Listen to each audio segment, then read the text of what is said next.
Buenos días a todos, ¿se me oye?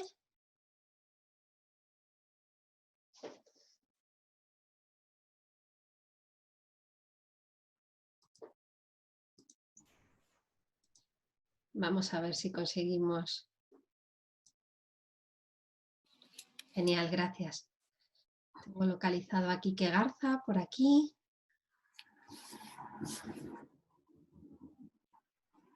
Sois muchos, estoy muy contenta de que haya habido tanta aceptación. Aquí tengo a Quique. Hola. Hola, Jimena, buenos días. ¿Cómo estás? Encantado de saludaros. Igualmente, ¿cómo Placer. llevas el confinamiento?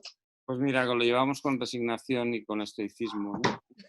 Con resignación cristiana y con estoicismo griego. Es lo que toca ahora mismo. Lo Voy que a ver toca. si consigo localizar a Javier, Santa Marta. Me parece que Javier todavía no sea... Ah, sí, sí, está... Ya ha llegado.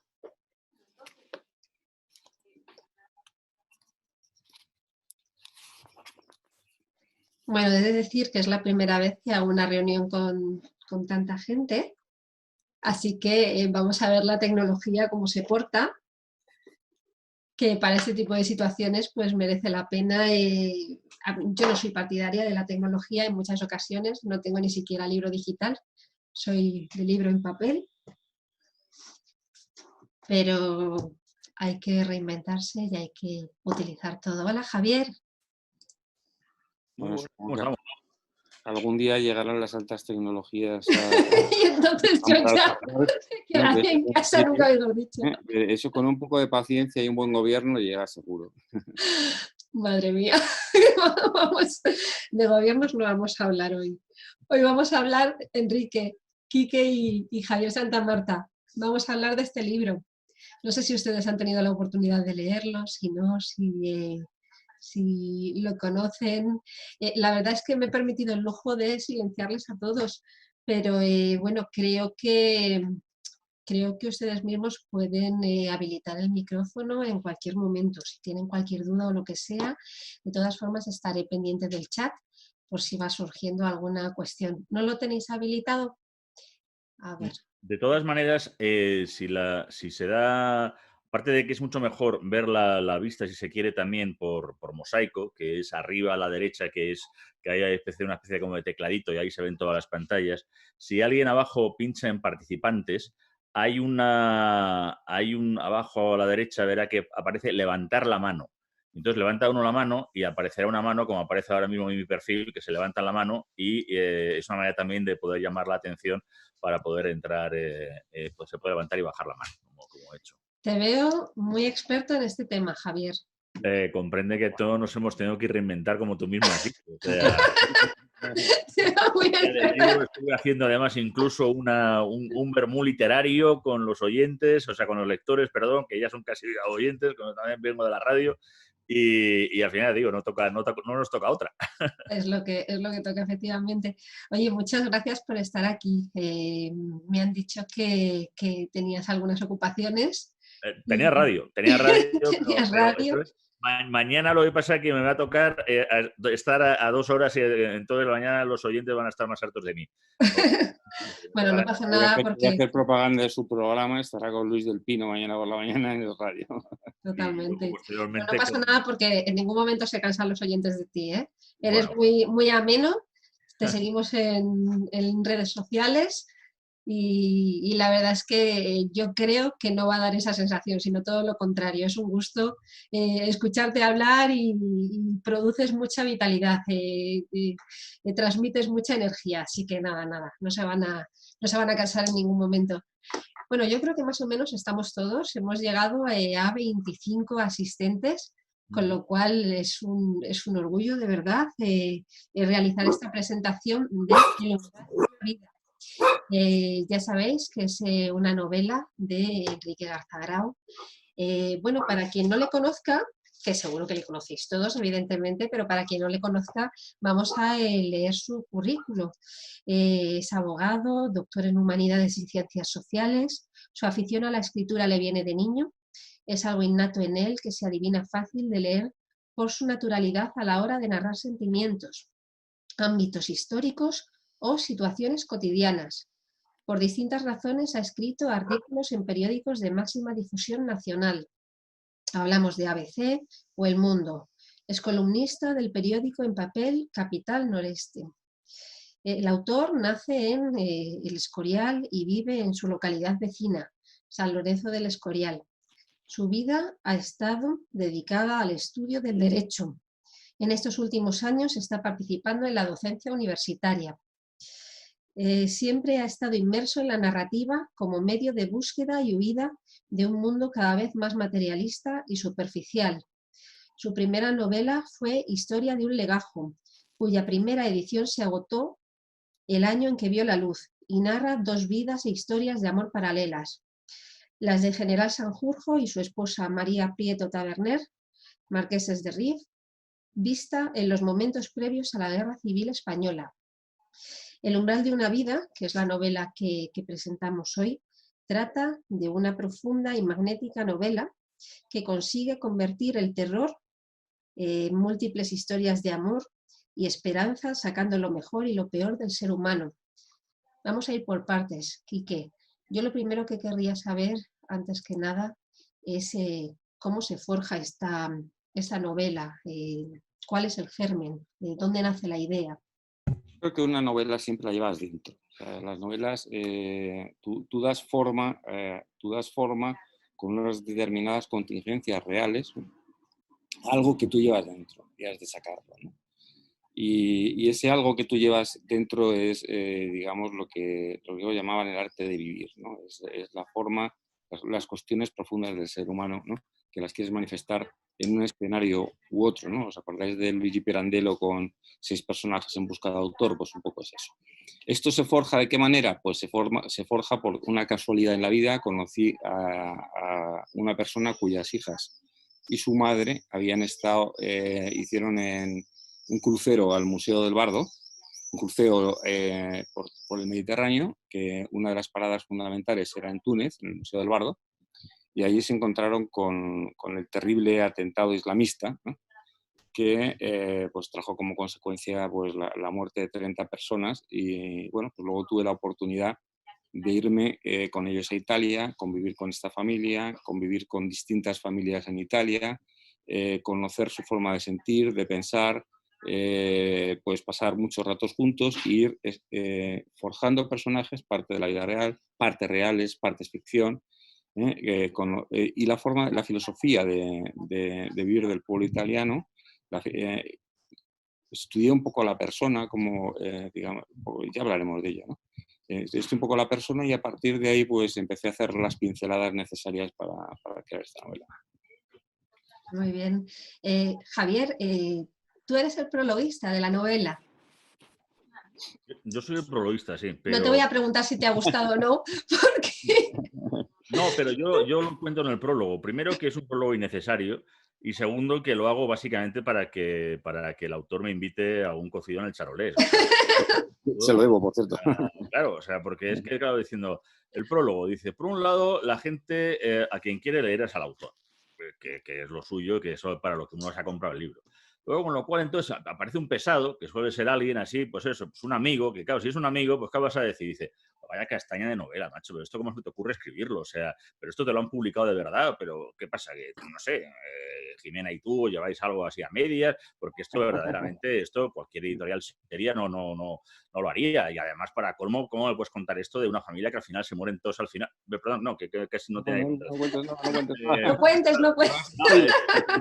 Claro, ¿qué te vas a dedicar en el prólogo? Encima, a hacer spoilers, a hacer destripes, tal. Entonces, ya claro, tengo que llamar ese prólogo innecesario, pero realmente para que en todo caso intentar animar a la gente para que luego me darán la razón cuando vean el libro, que con lo que se va a disfrutar es con una manera que yo creo que siempre se dice que y hay una tradición en que los abogados suelen ser grandes novelistas. Hay una tradición en España en que la gente de leyes, pues la verdad es que sí que tiene esa capacidad de, al estar acostumbrados a un uso del lenguaje no habitual, pues hacer cosas muy interesantes. Sobre todo porque yo creo que además, y esto yo creo que es un poco también lo que le pasa a don Enrique, a Quique, por Dios, o sea, es que claro, yo acabo de Enrique Garza Grau y tal, ya me pero que Quique, claro, tiene la realidad por un lado, de que sí, es amigo, pero es que encima es culto, o sea, ir a ver su vida personal y lo que ha leído, pues es ya garantía, porque si un escritor no es lector, no es nada. Esa es la primera parte. O sea, ese ha sido el topicazo que todo el mundo cuando dice y tal. Es verdad que hay talleres muy buenos, como por ejemplo el que da una chica que se llama Jimena, que también no está aquí presente, que lo que te crea y te permite es las técnicas, pero que sin la lectura, sin la base, que es el día a día fundamental, un escritor no puede hacerse, ¿no? Eso queda muy bonito y además incluso es como hasta el viejo truco falso o la vieja anécdota falsa de Miguel Hernández, ¿no? Que claro, que era autodidacta porque era cabrero. Vivía en un pueblo y llevaba las cabras, pero ni era un inculto y por supuesto que había estudiado y eso es una de estas cosas de los topicazos que hay para hacer alguien que no necesita ser más grande por decir que es un analfabeto, porque no lo era, además, entre otras cosas. Pero él como abogado, yo creo que además él utiliza ese lenguaje de una manera muy curiosa, muy interesante, por eso, porque tiene una riqueza de lenguaje muy interesante que hace que al mismo tiempo no sea farragoso. Yo creo que también los artículos que él hace y ha publicado, esa es la otra faceta, porque en el periodismo, o sea, el abogado es una cosa que te prepara un escrito para que no lo entiendas. Básicamente es eso, esa es la idea. Básicamente tiene que ganar el juicio y tiene que decir unas cosas que quedan muy bien en un lenguaje tren. Sin embargo, el periodista tiene que entenderlo y tiene que ser entendido además en muy poquitos caracteres, en muy poquitos párrafos. Y esta novela, por ejemplo, entre otras cosas, tiene un tamaño ideal. O sea, es una, no sé, esa manía y tal. Yo, con perdón, me encanta leerme a Posteguillo, a Ken Follett y la tetralogía de Peter Berlin, pero es mentira que eso haga mejor novela. Es una novela que tiene la medida justa para pasar, hombre, lo de un buen rato, teniendo en cuenta que son hechos reales y no son hechos, y que son hechos además terribles y trágicos, casi parece un oxímoron, pero es que disfrutas con ello, te mete mucho en la acción y te hace además, para colmo, reflexionar, lo cual ya, vamos, con el que dice, lo tiene todo, el puñetero, o sea, tan bien. No, claro, porque a uno también le gustaría escribir. Esto me va a costar algo más que un cocido en el salón. Ojo, que yo me apunto, ¿eh? Ya Yo vamos me a la apunto a todas. la mañana en horizontal, o sea, comprende que... Hablas de cultos, de lenguaje. Una de las cosas que llama la atención en la novela de Quique es precisamente la cantidad de metáforas que hace y la cantidad de alusiones que hace a filósofos, tanto grecorromanos como bueno, pues digamos que más modernos, ¿no? Pues hablamos de Nietzsche, hablamos también me parece que tocas temas de Santo Tomás de Aquino. Toda esta filosofía o esta visión en la que entrelazas la trama con esta manera de pensar, ¿a ti te ha ayudado? ¿A ti te ayuda a avanzar en lo que estás desarrollando? ¿O es una cosa que utilizas simplemente de manera ornamental en la novela? No, yo no creo en la novela estética. No me gusta la poesía estética tampoco. A mí me gusta que sea bella. Yo cuando me alegra que me preguntes esto porque entiendo que huyo del personaje plano. Una novela creo que debe tener, sobre todo, tiene que buscar algo, ¿no? No solamente lo que estaba hablando antes, sino el arte de vivir, sino las cuestiones fundamentales del ser humano. En una novela lo que estás haciendo realmente es desnudarte, ¿no? Es buscar las salidas a una sociedad que te ahoga, ¿no? Entonces, yo que tengo formación en filosofía, pues lógicamente utilizo los recursos que tengo a mi alcance y uno de ellos es la filosofía. Cuando me planteo las cuestiones fundamentales en esta y en todas las novelas es porque creo que todo el mundo se las debe plantear para darle sentido a la vida. Ahora mismo estamos confinados, o sea, tenemos 30.000 muertos en España. estas personas que estuvieron en el barco y que en ningún momento, mientras estaban haciendo el crucero, se podían plantear que en 24 o 48 horas podían encontrarse de frente con la muerte. Nosotros estamos frente a la muerte. Entonces llega el momento en el que te tienes que plantear el sentido de la vida. ¿Para qué coño estoy aquí? ¿Qué es lo que debo hacer y qué etapas debo cubrir en mi vida? Bueno, pues todo esto, con ese juego voy manejando personajes como Dostoyevsky, ¿no? No como más quisiera yo ser Dostoyevsky, pero vamos aprendiendo de él o intentando aprender, ¿no? Y juego con ellos, ¿no? Entonces, eso es un poco la idea que intento siempre implementar en esta novela, en la anterior y espero que en la siguiente. ¿Hay mucha diferencia entre la novela anterior y esta en relación a tu manera de ver el mundo o de expresarte? Yo creo que sí, yo creo que hay muchos matices. Si se hiciera una tercera, pues también. Estamos hablando antes de filosofía. Séneca decía que el hombre tiene 3 etapas, ¿no? La juventud, la madurez y la vejez, ¿no? Y que el hombre se perfecciona cuando llega a la vejez y que lo que tiene que es buscar la felicidad y llegar en ese momento de la vida llegar a conseguir todo aquello por lo que está aquí, ¿no? Bueno, pues un poco las etapas las vamos cubriendo todos. Nosotros nos hemos, yo he nacido, como algunos de vosotros, no, con Javier es infinitamente más joven que yo, pero hay otros por aquí, y bueno, ya tú podrías ser mi nieta, evidentemente. Pues sí que es cierto que nuestra generación es una generación que nos han educado de una manera muy mecanicista, tú vas al colegio, estudias la universidad, sacas el bachiller, sacas la carrera, te casas, tienes hijos, tal, y luego cuando miras para atrás dices, bueno, ¿y mi horizonte vital era recorrer todos estos tramos o tenía que conocerme a mí mismo y planificar yo mi horizonte vital? Y ahora con el coronavirus nos hemos encontrado que todo eso se ha ido al garete. Bien, pues un poco la novela, mis tramos vitales van cambiando. Entonces, en cada momento pues pienso de una manera distinta, ¿no? Yo ¿Y creo eso que te hace corregir mucho las novelas? ¿Has tenido que corregir mucho el umbral de una vida o la has escrito de un tirón? no, el umbral de una vida me ha costado mucho trabajo hacerla. Es corta, como efectivamente dice Javier, pero me he tirado casi 4 años con la novela, mientras que mi historia de un legajo le hice casi el tirón porque la tenía en la cabeza. O sea, lo hice en 8 o 9 meses. Y bueno, pues sí, más que corrigiendo mucho, lo que fue acumulando y ordenando experiencias, sensaciones, y eso cuesta mucho trabajo. Digamos que cada párrafo es como si fueras una acuarelista, ¿no? Cada pincelada le tiene que dar una forma y tiene que tener un sentido, porque escribir por escribir pues me parece inútil hacerle perder el tiempo a la gente con ello, ¿no? Te voy a poner en un compromiso, Santa Marta. No, pero bueno, aparte de eso, es que no sé si habréis visto, o además ha salido una noticia, que gracias a todo este tema de las videoconferencias, que lo más vendido ahora mismo en Amazon está, y no es broma, puede uno buscarlo en Amazon, es un panel Así. de 150 euros con libros, o sea, porque realmente Jimena y yo lo que tenemos es un forillo. Entonces, Quique es el tío que se puede permitir efectivamente, o sea, de salir tranquilamente ahí en su terraza como un marqués, como es, pero porque efectivamente, o sea, el lujo que tiene es que lo ves, mira, por ejemplo, Jimena ahora tiene uno mucho mejor, o sea, demostrando. Para colmo, es que verdaderamente, don Enrique, es verdad, es que tiene un conocimiento sobre filosofía que ya es encima ya para asesinarle, o sea... ¡Qué cabrón!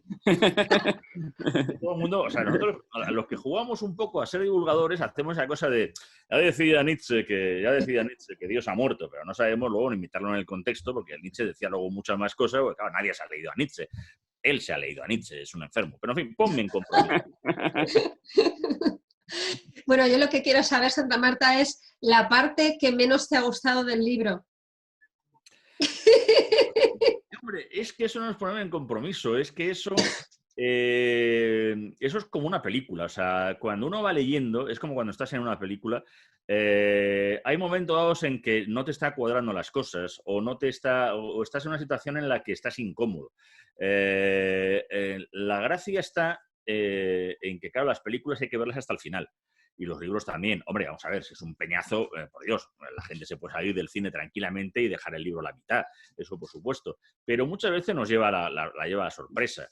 Si la gente de pronto se hubiera ido a la mitad del Sexto Sentido, pues no sabría que, no vamos a decirlo, pero por ejemplo incluso en Testigo de Cargo, una de mis obras preferidas, era una de las primeras películas que al final de la película terminaba con un fotograma en negro, con un cartel que ponía: por favor, no cuenten el final de esta película a sus amistades.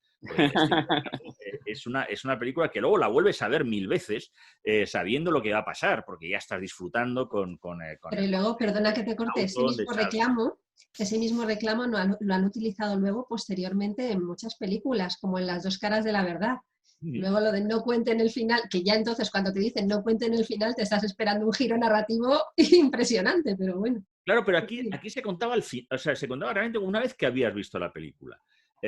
Porque el problema muchas veces de hacer eso dice, no, es que es muy bueno este libro, porque claro, es que el final es que no te lo esperas. Yo digo, hombre, pues le acabas de jorobar todo el juego argumental que está jugando el autor para que de pronto, evidentemente, si ya te está diciendo o estás diciendo en un momento a una crítica diciendo, joder, y el final es que no te lo esperas. Yo digo, gracias por destripármelo sin haberlo hecho, pero lo acabas de hacer. Claro. Entonces, creo que no acabo de responder a tu pregunta perfectamente. No, es malvado, ¿eh? No. Eso es porque le ha salido la parte de politólogo. Eso te iba a decir, que has hecho como los políticos, pero bueno, me parece bien. La verdad es que la novela de Quique, desde mi punto de vista, como editora y como lectora, no tiene partes flojas, débiles, todo lo contrario. Yo creo que va increciendo. Es importante porque trata la muerte, trata el terrorismo a través de unas personas muy concretas, ¿no? De las que ahora hablaremos. Entonces, eso es la sinopsis. Tú ya sabes que te vas a enfrentar a una novela que trata directamente de los atentados en Túnez en 2015. No va a ser una sorpresa. Sin embargo, lo que sí es sorprendente es esa forma de narrar la vida o los sentimientos de esos protagonistas, ¿no?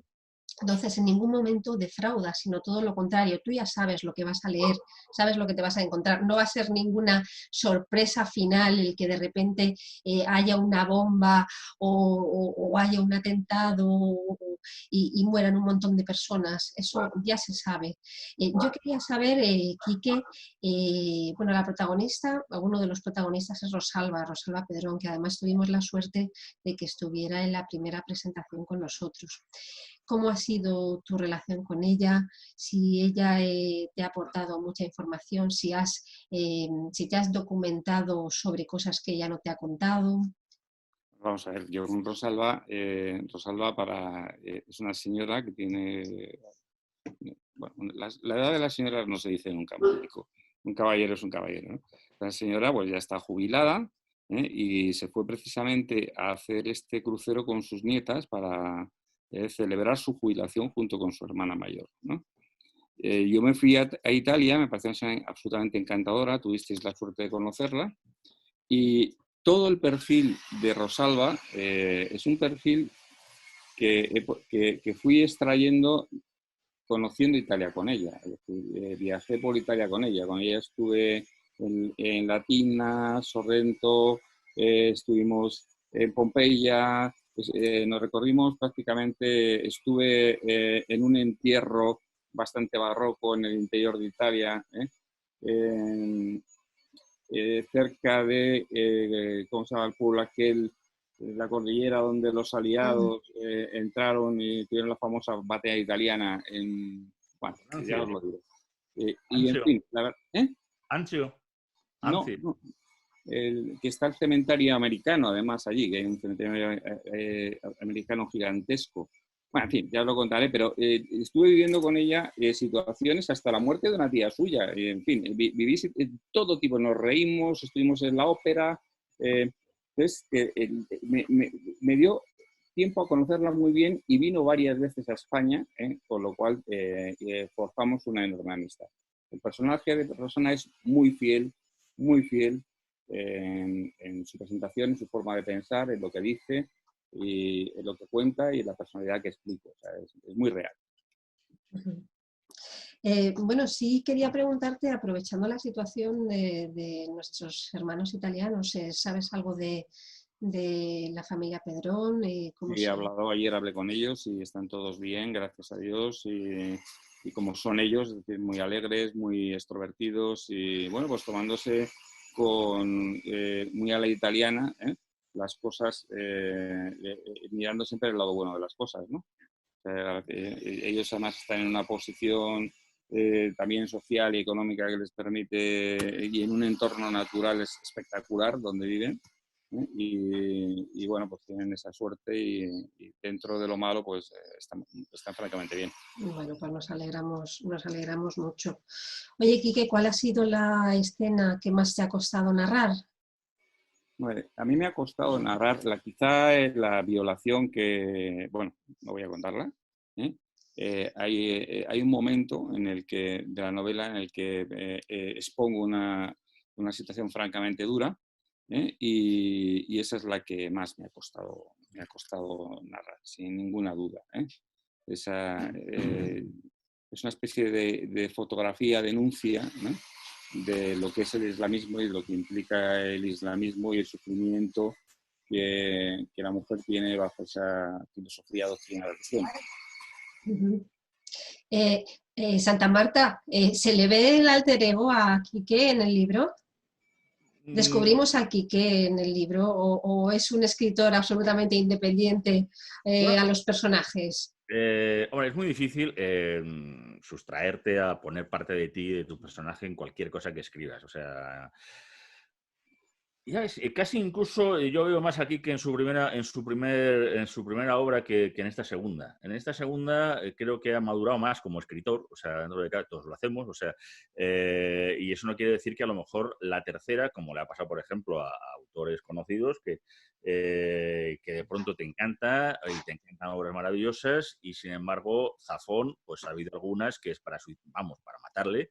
Pérez Reverte, algunas son insoportables, y el propio Mendoza pues ha metido la gamba alguna vez. O sea, ¿por qué? Porque no siempre tienes en el ánimo ni las cosas, o sea, eso está claro, ¿no? O sea, al margen de esto. Pero no, yo creo que ha sabido sustraerse muy bien, o sea, no ha jugado al Deus Ex Machina, no ha querido saber el tema, sino que ha sabido mantenerse muy, yo creo que aquí muy ecuánime, pero yo creo porque ha tenido que mantenerse, por lo que cuenta, por lo que narra, crear esa especie de protección, porque si no es muy difícil. Si no te puede salir un libro, voy a poner un ejemplo del libro que más le gusta a Pérez Reverte, es su preferido, y es el que menos ha vendido, que es El pintor de batallas. El pintor de batallas es algo que Pérez Reverte necesitaba escribir y poner por escrito, pero es muy duro y se involucró. Es casi una catarsis, es un vómito ese libro. Él, aquí en este caso, nuestro don Enrique ha sido muy hábil, ha jugado tratando con mucho cariño a los personajes en una situación muy incómoda, y por eso yo creo que ha sabido poner una distancia, y eso sí que es muy de letrado. O sea, eso Sí, es es muy de fundamental. con responsabilidad, porque no te puede llevar los hígados en un momento dado, ¿no? Y soltar ahí diciendo, señor juez, ¿es usted un marico? No. Sí, lo que sea. Esa vehemencia, ahí has sabido jugarla muy bien, y eso me fascina, porque diga, no todos lo conseguimos. O sea, que ya esperamos de la próxima una obra maestra, esperamos de la próxima novela de Quique Bueno, por yo cómo se creo va creciendo. hay que ser muy humilde en esta vida. En el momento que pierdes eso, lo has perdido todo. No, lo que hay que saber es disfrutar con cada novela, siempre sin marcar la cosa. Ejemplo idiota. Los Monty Python, todos los conocemos. La vida de Brian, todos la hemos visto. Fue un éxito tan grande que ya cualquier película que hicieron fue un fracaso. Y no fueron malas algunas de ellas, pero todo el mundo esperaba la vida de Brian. Eso es un poco lo que le puede pasar también a muchos autores en muchas cosas. E incluso algunos, si cambian de registro, lo ha hecho Juan Eslava Galán, por ejemplo, ha utilizado hasta un heterónimo como es el de Nicholas Cox y tal, para escribir sobre los templarios. ¿Por qué? Porque en un momento dado un ganador del planeta no se podía poner a hacer novelitas de otro estilo. Es muy duro. Yo creo que a cada autor si te gusta, y sabiendo que cada autor en cada momento puede ser diferente, de verdad, nunca compares su obra con su propia obra. Disfruta lo que está haciendo y no puedes, porque además ya te digo que podemos hacer una esta de en qué manera, a lo mejor está más representado si en la primera o en la segunda el autor, pero no son comparables. O sea, la primera obra y la segunda obra no es comparable y la tercera tampoco lo será. Y la tercera seguramente nos sorprenderá y nos sorprenderá un giro. Que sea una obra de maestra, pues no me extrañaría nada, porque es que escribe bien Yo llevo 2 comidas, llevo Yo ya. no puedo decir nada que soy la editora. Es que los que vivimos solos estamos con unas ganas, coño, de cachondeo, de fiestas, de que nos inviten a todo. Sí, debo decirte, Javier, que tienes toda razón. Una de las cosas que me caracteriza o que me hace escribir es que me lo paso bien escribiendo. O sea, yo creando personajes y situaciones me divierto. Me divierto, es una válvula de escape y bueno, pues ahí nadie te controla, estás en tu mundo y te has metido en tu torre de marfil, inaccesible, y dices, bueno, aquí estoy yo, Valoria al toro, ¿no? Estamos el toro y yo nada más, en el centro de la plaza. Y se acabó, y no hay Bueno, es la público. clave, ¿no, Quique? La clave es... Tienes que divertirte, y yo me he divertido mucho escribiendo algunos. A pesar de que tiene su parte dura la novela, intento que incluso la parte dura que sea lo más amable posible, ¿no? Sí, la verdad es que sí. Y que es Saboreo los fundamental eso. personajes y disfruto con ellos, ¿no? Y intento que tengan, yo transmitir sensaciones a través de ellos, y lo que me gusta es que cuando un lector se dirige a mí, pues me cuente lo que ha sentido con un determinado personaje, incluso que me pregunte por él y se interese por él, como diciendo, preséntamelo.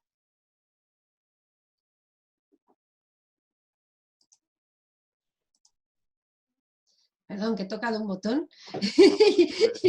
Ha callado la Casa Blanca, ¿no? Ya. Estaba escuchando justo hasta preséntamelo. Te iba a decir que, claro, es que como esperemos con la literatura hacernos multimillonarios, yo creo que no. Yo creo que el recurso que nos queda es precisamente ese, ser felices a través de lo que estamos escribiendo e intentar pues que la persona que lo esté leyendo también sea feliz o que disfrute de esas palabras, ¿no? Crear emoción, que es un poco lo que a mí me ha gustado mucho esa expresión, es crear emociones. Sí, Por eso claro. no tiene que ser. Pero lo de que entonces no se gana dinero con la literatura me acaba de hacer polvo, joder. Entonces yo, ¿a qué me viene aquí a retirar a escribir? O sea, no es por Dios, o sea... ¿cómo que no? Ya sabes, Santa Marta, que hay que dedicarnos a otra cosa. No te hace falta el dinero. Somos ya, o sea... ¿Para qué? Bueno, chicos, pues yo creo que más o menos hemos hablado bastante de la novela, llevamos media horita, tampoco queremos dar más datos de los necesarios para que la gente pues la pueda leer, la disfrute, se quede con ese pozo reflexivo después de pasar la última página. Estamos hablando del umbral de una vida. Yo no sé si alguno de ustedes tiene alguna inquietud que preguntar aquí a los participantes, a Quique Garza, que es el autor, y a Santa Marta, que es quien ha hecho el prólogo. También está Albahaca González, que es la persona que bueno, pues, ha estado leyéndolo, corrigiéndolo y aconsejándolo. Entonces, bueno, pues no sé si tienen ustedes alguna... Albahaca Martín. Albahaca Martín, discúlpenme. Albahaca Martín. Señorita, hace 40 años, desde la infancia, desde la guardería.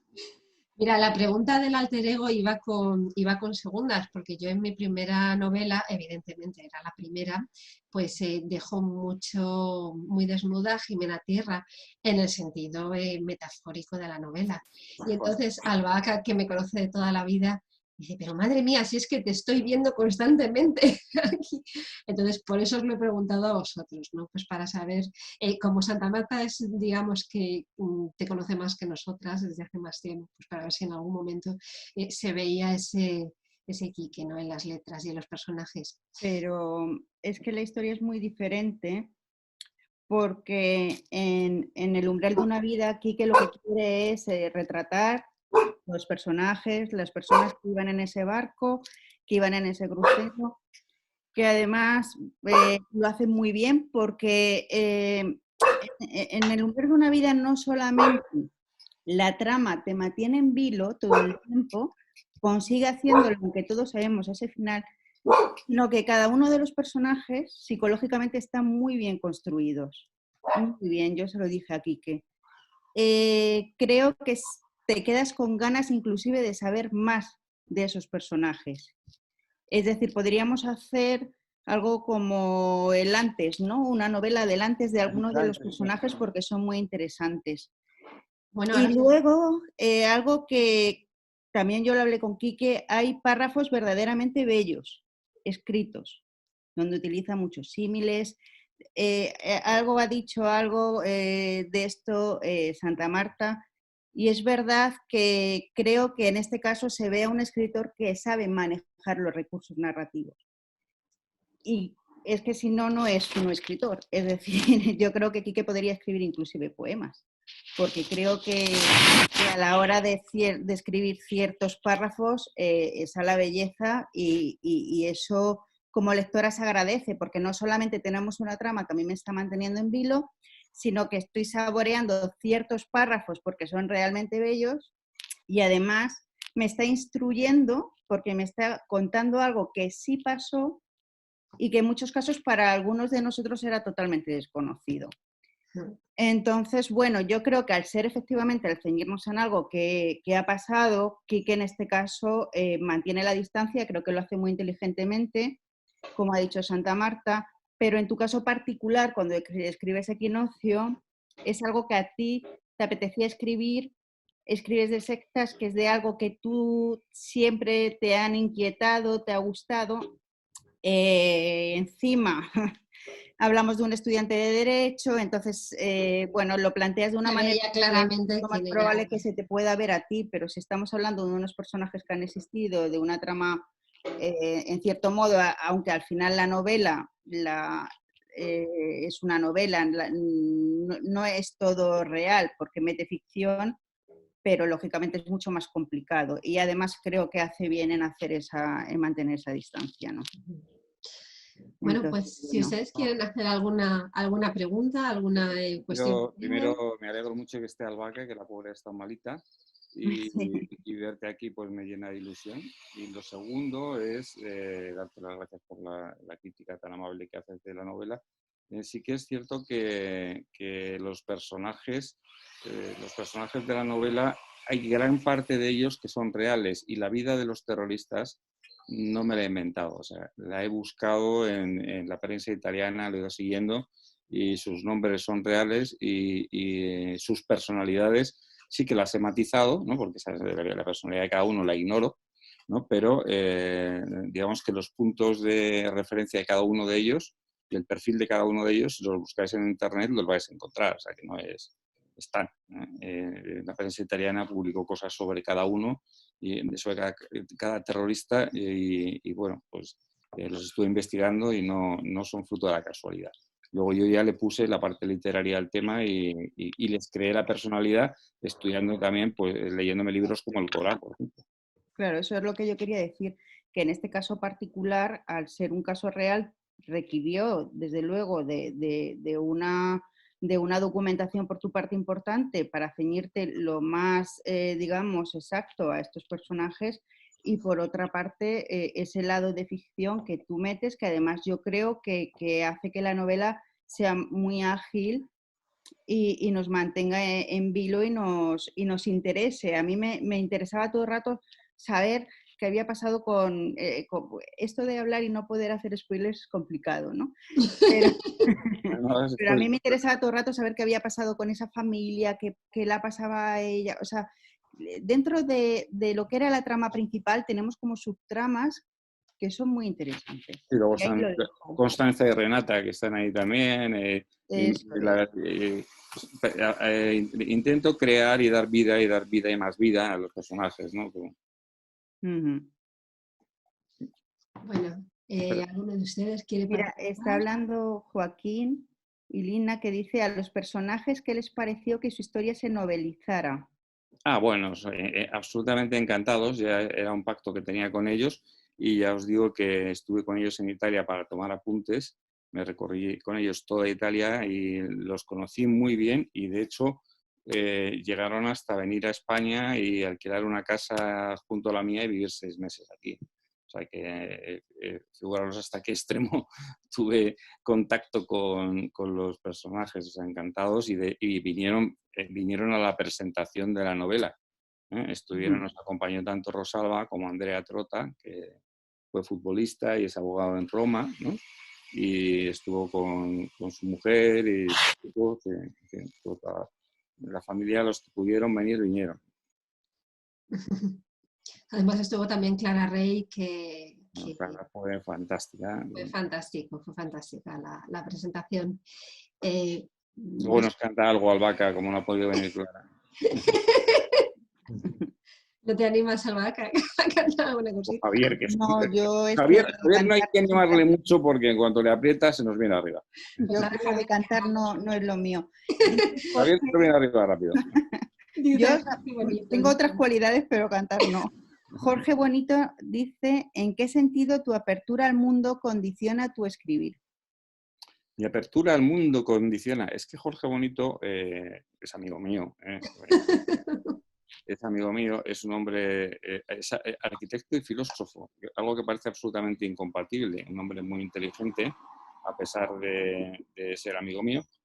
Y me hace una pregunta que es bastante metafísica, ¿no? Sabe por dónde hemos tenido muchas comidas hablando de filosofía. Pues bueno, sí, yo lo que intento con la novela no es condicionar al mundo, sino percibir un mundo que creo que está en plena transformación y ahora de una manera más radical. Si hasta hace 4 días pensábamos que el hombre podía controlarlo todo, como dice mi querido amigo Javier, ¿no?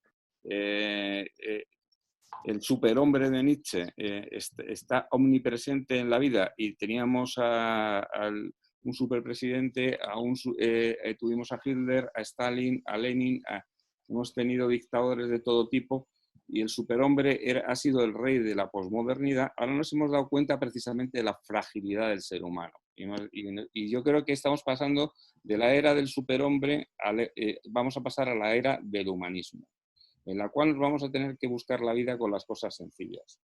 Entonces, sí, Jorge, lo que antes para mí era una especulación, creo que ahora, debido a este accidente que ha supuesto el cambio de era, y ha supuesto un accidente que nos va a suponer una transformación, en vez de lenta, radical. Creo que la sociedad iba a cambiar lentamente y ahora va a cambiar de forma radical. Entonces, sí, efectivamente, la influencia no es la que yo puedo hacer sobre el mundo, sino cómo veo yo el mundo y la que el mundo hace en mí, ¿no? Es que a veces pues, me decepciona, a veces me deprime, a veces me entusiasma, a veces me lleva a la euforia o me lleva a las lágrimas, ¿no? Y creo que es un poco como es la vida, ¿no? Entonces, por eso lo intento pasar al papel. Dice Joaquín Libna, no sé si he dicho Joaquín y Libna. Entonces, ¿el libro también es una crítica a las ideologías radicales, tanto religiosas como políticas? Sí, por supuesto. O sea, yo creo que la violencia no se justifica de ninguna manera, Joaquín. Es una crítica al mal. Es una crítica al mal. Es una huida del mal, porque también cada personaje tiene su enfrentamiento personal con el mal, ¿no? Y también cada personaje se mira al espejo, ¿no? E intenta conocerse a sí mismo. Y yo creo que ese confinamiento que tuvieron ellos en el barco y que ahora tenemos nosotros en nuestra casa, nos obliga a algo que no queremos hacer, que es mirar nuestro interior. Habrá gente que va a desaprovechar esta oportunidad y habrá gente que la aproveche. Pero en este momento vamos a analizar nuestra parte buena y nuestra parte mala. Y creo que efectivamente es una crítica, pero es una crítica sobre todo a eso, al mal y luego al hombre mecánico. Al hombre, ¿cómo lo llamaba Camus? Camus lo llamaba de otra manera. Lo llamaba el hombre superfluo, me parece, o algo así, ¿no? Es este que se levanta por la mañana, tal, vive la rutina de la vida, ¿no? Y va girando y girando, ¿no? Bueno, pues un poco eso es una crítica también a esa forma de vivir en la que nos hemos visto inmersos todos y luego cuando miramos hacia atrás decimos ya no hay tiempo. Totalmente. Mira, Jorge Bonito dice algo muy interesante. Dice, es decir, la manifestación de la contingencia silente hasta ahora, evidentemente eres más tomista que heideggeriano. Claro, Jorge, sabes que yo soy tomista a tope. Vamos, yo con Santo Sí. Tomás me he ido de copas millones de veces.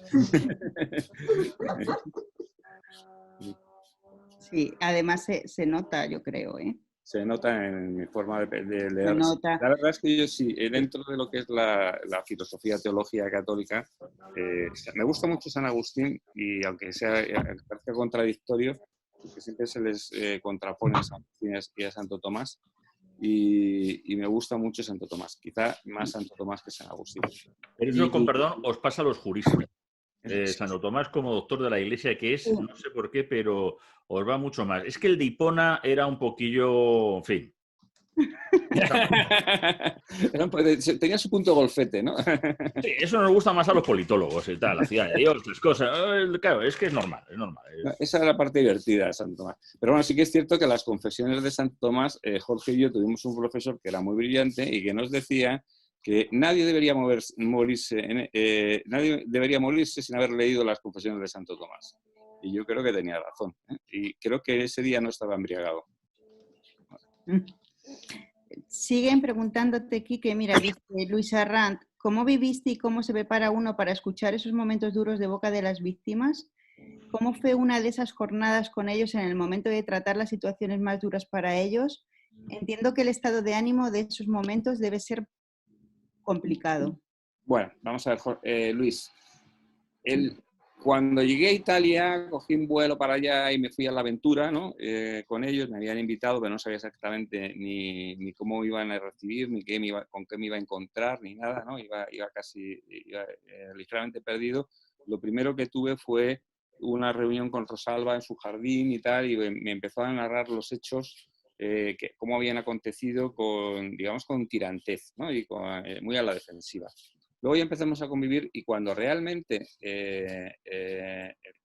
pude ir sacando las circunstancias y viendo el mundo interior de Rosalba y cuando me contó, pues, cómo, por ejemplo, una persona que iba a su lado la ametrallan en la Puerta del Bardo, no os voy a hacer spoiler de la novela, pero cómo se encuentra con circunstancias muy dramáticas, terribles, ¿no? Con sus 2 nietas y metida en un armario, ¿no? Que estuvo 8 horas, y cómo sintió cómo oía los tiros, cómo impactaban al lado del armario en el que estaba ella, tal.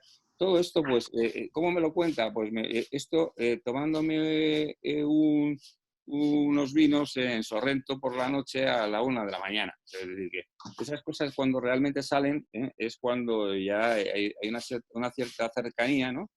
Y ya pues las cosas se relajan, ¿no? Al principio, pues sí, había una cierta tensión y no era fácil. Luego ya la parte humana sale entre risas, ¿no? Entre risas y lágrimas, porque era muy doloroso. Además, ya tampoco la relación con su hijo fue buena en aquel momento. Ellos lo cuentan y yo lo cuento, y es decir, que fue tensa, ¿no? Es decir, que no... Nos preguntan si vas a hacer alguna novela en relación a esta situación que estamos viviendo actual. Bueno, pues no sé, estoy escribiendo una novela y como la estoy escribiendo ahora, ¿no? Pues evidentemente sí que tiene ese entorno. No sé si seré capaz de mantenerlo o se me irán ocurriendo cosas en el futuro porque considere que hay que cambiarlo, ¿no? Sí he escrito un relato que me pidió la Universidad Rey Juan Carlos, donde imparto clases, y algunas reflexiones que voy colgando en Facebook y tal, pero creo que nos queda mucho por ver todavía, ¿eh? Yo creo que nos queda mucho por ver. Si me permitís una reflexión, creo que todos tenemos miedo a salir del confinamiento. Creo que nos acojona bastante. A los políticos y a los ciudadanos. Y encontrarnos con la realidad de que no se puede pagar la luz, que no hay dinero para el pan, que te persigue el banco, que la letra del coche no llegamos a final de mes para cubrirla, que busco trabajo y no lo encuentro. Todo eso nos da miedo a todos y estamos en nuestra zona de confort y cuando salgamos les da miedo a los políticos y nos da miedo a nosotros, pero nadie se atreve a decirlo. La clave es enseñar a los niños a conducir, a ir al Mercadona y a ir al banco. Creo que es el sitio más adecuado. Y si pueden pasar a ver a la abuela en la residencia de ancianos, mejor. Yo debo estar ya en el concepto, ya en la fase irresponsable, porque yo estoy ya con ganas de salir corriendo haciendo streaking con los 2 perros míos alrededor y por todo el pueblo. O sea, hasta que me pilla uno de los guindillas, pero no, o sea, miedo a salir, ya te digo, streaking puro y duro. O sea, pero vamos. Entonces, si tú lo que vas a hacer es striptease, nos va a dar miedo a los demás. Eso es verdad. Lo bueno es que no habrá guindilla que se me acerque y dice, hombre, no, además y tal, ya con esta irsurtez que uno se va dejando, o sea, ya se van a quedar y dicen, hombre, han empezado a bajar ya los jabalíes desde la zona de abajo. Yo estoy con Quique, ¿eh? Yo creo que da miedito. Vamos a ver qué es lo que nos encontramos, pero da vértigo. Una última pregunta. Nos dicen que si la novela la has narrado en primera persona. No, narra Rosalba y es Rosalba, que la conozco muy bien y además le fui pasando los apuntes y me decía que parecía que cómo la entendía también y cómo... creo que empaticé con ella fácil y casi te diría que me metí en su vida interior. Pues Una raya. yo creo que hasta aquí tampoco es necesaria una mayor explicación para que ustedes pues tengan interés, ganas de leer El umbral de una vida. Se han intentado hacer los menos spoilers posibles. Y bueno, pues darles las gracias a todos por asistir, por apoyar esta forma de literatura y animarles en esta situación tan extrema que estamos viviendo. Si tuvieran cualquier duda, cualquier interés, incluso si quieren, si se atreven a adquirir el libro, pueden dirigirse a la web de grupotierratrivium.com o incluso en Amazon. Ahora mismo, afortunadamente, aunque también pues por desgracia, la mensajería privada funciona, con lo cual si en algún momento les interesa adquirirlo, pues allí pueden acceder a él. Y nada, pues muchas gracias a Quiques, Garza, a Javier Santamarta y Alba Aca, mi editora favorita, por estar aquí, y gracias a todos y nos vemos en otra ocasión. Muchas gracias a los que habéis asistido y especialmente a vosotros dos y a mi querido amigo Javier, que ha sacrificado un programa de radio por mí y esto no se valoran mucho. No, nada, que yo esto lo cobro, o sea, vamos para nada. A lo que hay que agradecer siempre es a los lectores, porque una vez que dejamos a nuestros niños salir, o sea, está en manos de ellos y sobre todo lo que hay que agradecer efectivamente son a las editoriales que se embarcan en jugarse su hacienda y sus bienes y tal en esta locura que es emprender, el que efectivamente nuestros pensamientos, nuestras ideas, nuestras horas de trabajo pues estén en manos de todos los lectores. Muchísimas gracias. Gracias. Un saludo a todos. Hasta luego. Adiós. Hasta luego.